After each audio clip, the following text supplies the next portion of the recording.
cool. I did see it. So I'm basically going left. The entire walk is left. These things turned yellow. So it's quite beautiful color, and obviously hickory is a native species, but not as common for those of us who used to, I mean, I lived in Indiana and Ohio. Hickories are one of the main trees. And I don't know how all of this bitternut hickory got here, but it has one of the most bizarrest buds, this yellowy scale thing. Now, what you have to understand about this place too is if you start touching things, you gotta know what you're touching. Don't touch. Pictures. And then you have more attention. This is multiflora rose, which is non-native, which colonizes fields, has fruits that birds eat, and crap. It's also invasive. Yeah, major invasive material here. And then you have this, which is not really native, but shows up all over. This black locust, which is a field tree. It has spectacular. Was anyone here in the spring? This had spectacular, a couple of these anyway, plumes of white, fragrant flowers. Oh my God. It was like jasmine. It's like remarkable fragrance. They're like pea flowers, but in a group, and just a knock your socks off fragrance. Some of them, sometimes, like there's one called staghorn, which has, the branches break out in a fuzz. This is not staghorn, because I don't see the fuzz, but it is some sort of sumac. These berries are also edible, you know, and most of them, these look kind of droopy. Yeah. Most of the time I see them erect and redder, and they're bitter, sort of lemony if you suck on them. So here in my story I wrote about knapweed. This is knapweed. I don't think it's native. I think it's an invasive as well. It's pretty. It's one of the last things to flower. Sometimes in Rhode Island, I'll see it in really low spots in November, still in flower. And the last bee is hanging on to it. You know, and I'm thinking, guys, it's not good. It's not good, you know. So I just wanted to point it out. One of the things I like about Touisset is that it has this sort of frame.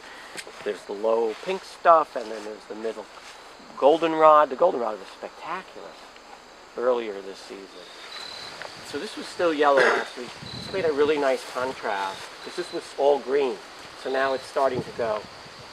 And then you have what I believe is an eastern red cedar trying to hang in there, trying to pop in.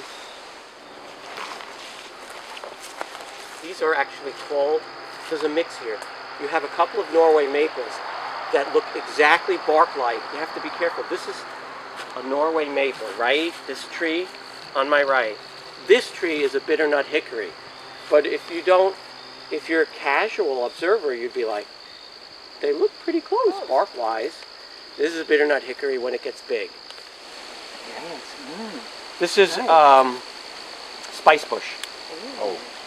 So it's a native, and it was actually one of the first things the colonists thought about sending back, because the berries, you can grind them up and use them as spice, and you know, spice is so important. This is a tupelo. You could just tell by the twigs, the stout twigs. Here's poison ivy's replacement for the moment, which is green grime. I mean, Oh, yeah, that's sticky. yeah, it got me. Here. So we go to field 2.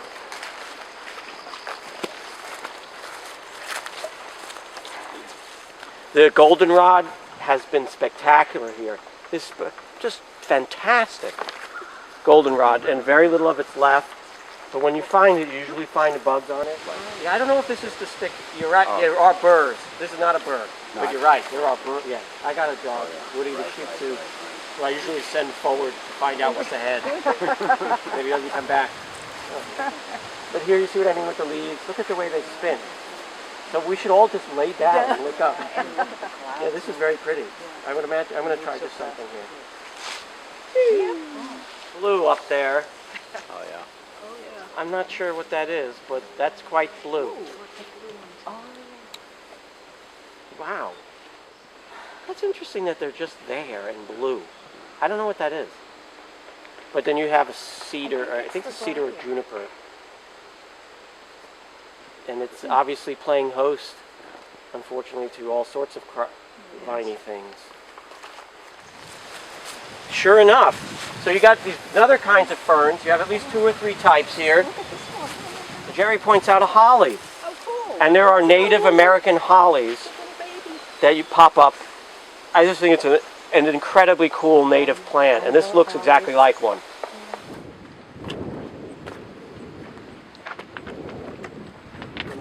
Very leathery leaf things on our left, and I do not know what they were. I tried, I looked at from Maryland to Maine, salt marsh plant ID websites, and I could not figure out what it, even though it's a common thing. Those things that are kind of, those low growing? Yeah, it's low growing right over there. There's a lot of it. It's right over by the bridge even. I don't know what it is. It's common. It flowers white a few weeks ago, and it's very leathery leaf. And you also see this goldenrod that shows up here, like this goldenrod up there, but it's different goldenrod. Yeah. And there's a hoof. So we got a hoof, right? Well, really, Scott? I've never seen a deer. But, you know, they trump through here. Did you see any deer line? We have a lot of deer. There were 2. Yeah. For a while, Yeah. hanging around, and now they're gone. It's too big for a fox. Yeah, it's definitely big for a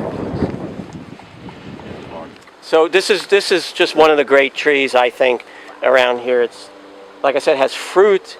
It has a beautiful twig pattern, very unusual, and then it has just spectacular leaves. And you said it's a tupelo? Yeah, Tupelo, also known as black gum.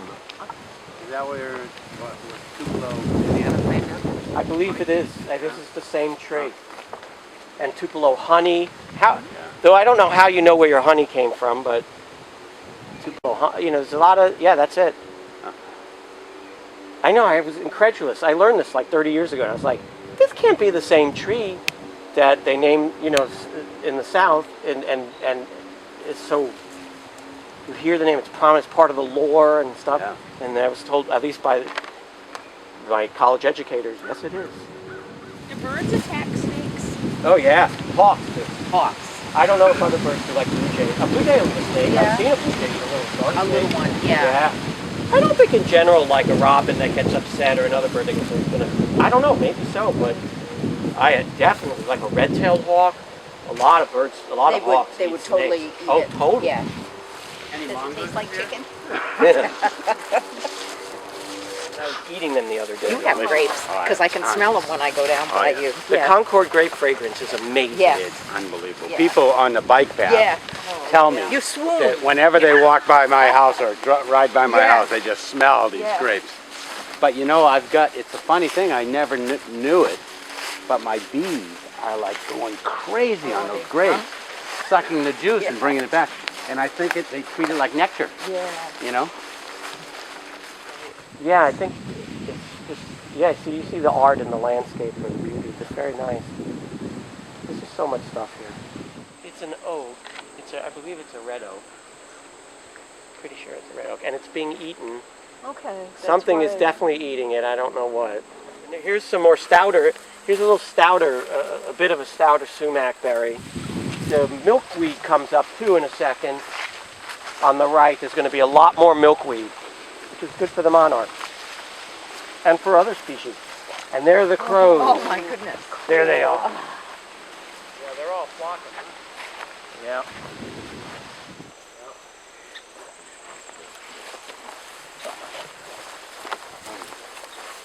There has to be a hickory. Wild This is a big hickory thing, it's a nuts. hickory of some sort.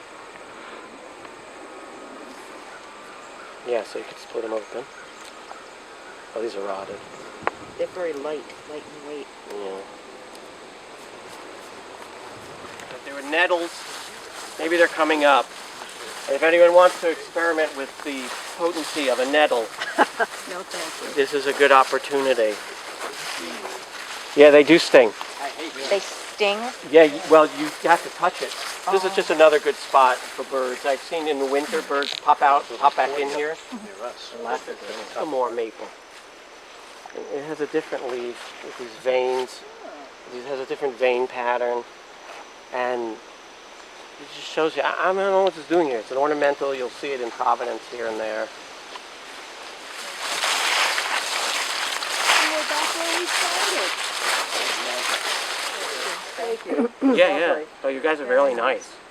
I will tell people in Providence, but the people in Warren. Yeah, don't taste them, yeah. Don't tell them we're nice.